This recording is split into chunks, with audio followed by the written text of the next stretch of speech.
સુરતની સિંગણપુર પોલીસ દ્વારા નકલી માર્કશીટ અને બોગસ ડિગ્રી કૌભાંડમાં વધુ એક આરોપીની પોલીસે ધરપકડ કરી છે.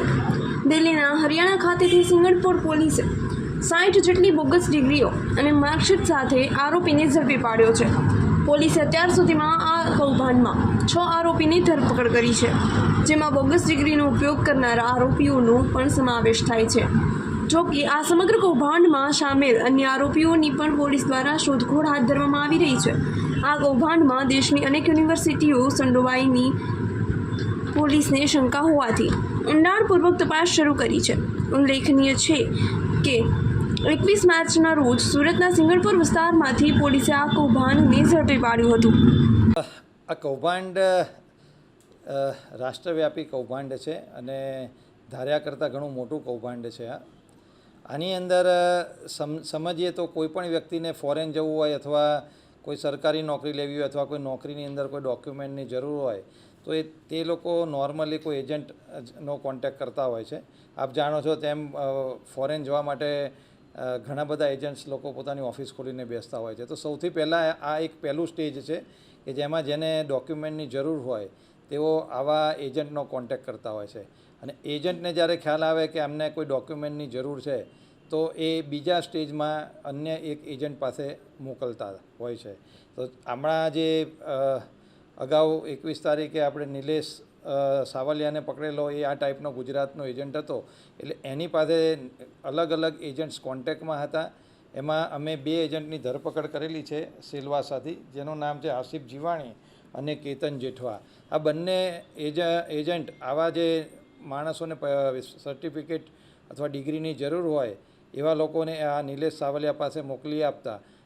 નિલેશ સાવલિયા પછી આવા માણસોનો ડેટા એ લોકોના પૈસા લઈને દિલ્હી અને હરિયાણાના 3 માણસોના નામ અત્યારે અમારી સામે આવેલા છે. જેમાં એકનું નામ છે કરણ, બીજું છે મનોજ કુમાર અને ત્રીજું છે રાહુલ સૈની. આ લોકો પાસે મોકલી આપતા હતા.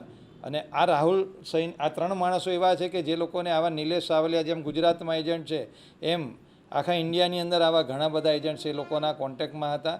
અને આવા માણસોને આ લોકો સર્ટિફિકેટ પ્રોવાઈડ કરતા હતા.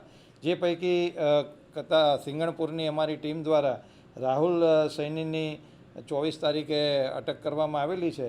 અને જ્યારે એનું ઘરનું સર્ચ કરવામાં આવ્યું ત્યારે તેની પાસેથી અલગ અલગ 60 ડિગ્રીઓ અને સર્ટિફિકેટ્સ મળેલા છે, જેની અંદરથી 47 નામજોગ છે અને બાકીની 13 એ નામ વગરના સર્ટિફિકેટ અને ડિગ્રીઓ છે.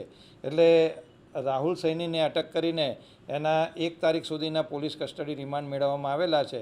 અને એની પૂછપરછ કરતાં આગળ પણ નવા તાર ઓપન થાય છે, જેની અંદર દિલ્હીના અને હરિયાણાના અમુક ઈસમો છે જે લોકો આવા ફેક સર્ટિફિકેટનો ધંધો વર્ષોથી કરી રહ્યા છે. અને આ લોકો દ્વારા ભારતમાં ઘણા બધા લોકોને આવા ફેક સર્ટિફિકેટો આપવામાં આવેલા છે. તો આ એક સ્ટેપ બાય સ્ટેપ અલગ અલગ લેવલે એજન્ટ્સનું આખું એક સિન્ડિકેટ છે. અને આના જે માસ્ટર માઇન્ડ છે એ લોકો દિલ્હીમાં અને હરિયાણામાં બેઠેલા છે, જેના માટે અમારી સિંગણપુરની ટીમ અત્યારે દિલ્હી અને હરિયાણાની અંદર રેડો કરી રહેલી છે અને આ માણસોને અટક કરવામાં આવશે. અત્યાર સુધી ટોટલ 217 જેટલી ડિગ્રી અને સર્ટિફિકેટ્સ સિંગણપુર પોલીસ દ્વારા જમા કરવામાં આવેલા છે. અને જે લોકો આ ડિગ્રીનો ખોટો ઉપયોગ કરેલો છે એવા 2 ઈસમો છે, જેનું નામ છે દીપક પરાસર અને હાર્દિક પાટીલ, જેની સિલવાસાથી અટક કરવામાં આવેલી છે. આમ અત્યાર સુધી અમે નિલેશ સાવલિયા, આસિફ જીવાણી, કેતન જેઠવા, અમિત પરાસર, હાર્દિક પાટીલ આટલા ઈસમોની ધરપકડ કરેલી છે.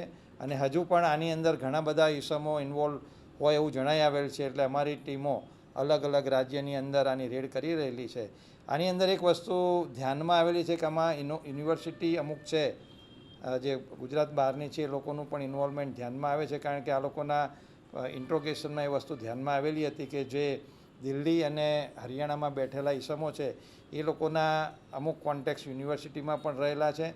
અને યુનિવર્સિટીની અંદર એમના અમુક માણસો રોકેલા છે. એટલે એ એમના દ્વારા સર્ટિફિકેટ આપવામાં મદદ કરવામાં આવતી હતી.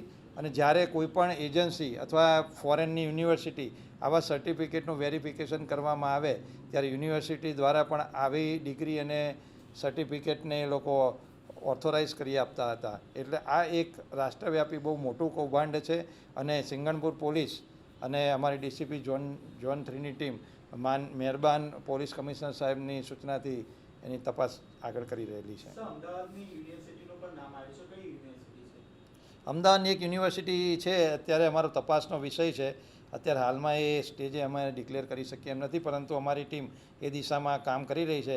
જો એ યુનિવર્સિટીનું ઇન્વોલ્વમેન્ટ ધ્યાનમાં આવશે તો તેની સામે પણ અમે કાયદેસરની કાર્યવાહી કરીશું. સાહેબ, સૌરાષ્ટ્ર યુનિવર્સિટીમાંથી પણ 20થી વધુ સર્ટીઓ મળી આવ્યા છે, તો એના વિરુદ્ધમાં કોઈ કાર્યવાહી કેવી રીતે થશે? સૌરાષ્ટ્ર યુનિવર્સિટી જ્યારે નિલેશ સાવલિયાના ત્યાં સૌપ્રથમ જ્યારે રેડ કરી હતી ત્યારે 137 સર્ટિફિકેટ પૈકી 24 સર્ટિફિકેટ સૌરાષ્ટ્ર યુનિવર્સિટીના ધ્યાનમાં આવેલા હતા. અમે એ જ દિવસે આ 24 સર્ટિફિકેટનું વેરિફિકેશન ત્યાંના વાઇસ ચાન્સેલર મેડમ છે એમની જોડે કન્ફર્મેશન કરેલું હતું. એમના દ્વારા અમને જાણ કરવામાં આવેલી હતી કે આ 24 સર્ટિફિકેટ એમની યુનિવર્સિટી દ્વારા ઇસ્યુ કરવામાં આવેલા નથી. એટલે આમાં સૌરાષ્ટ્ર યુનિવર્સિટીનો કોઈ રોલ નથી, પરંતુ આ લોકોએ આ સૌરાષ્ટ્ર યુનિવર્સિટીના ફેક ડોક્યુમેન્ટ બનાવેલા છે, જેના આધારે અમે ગુનો દાખલ કરેલો હતો.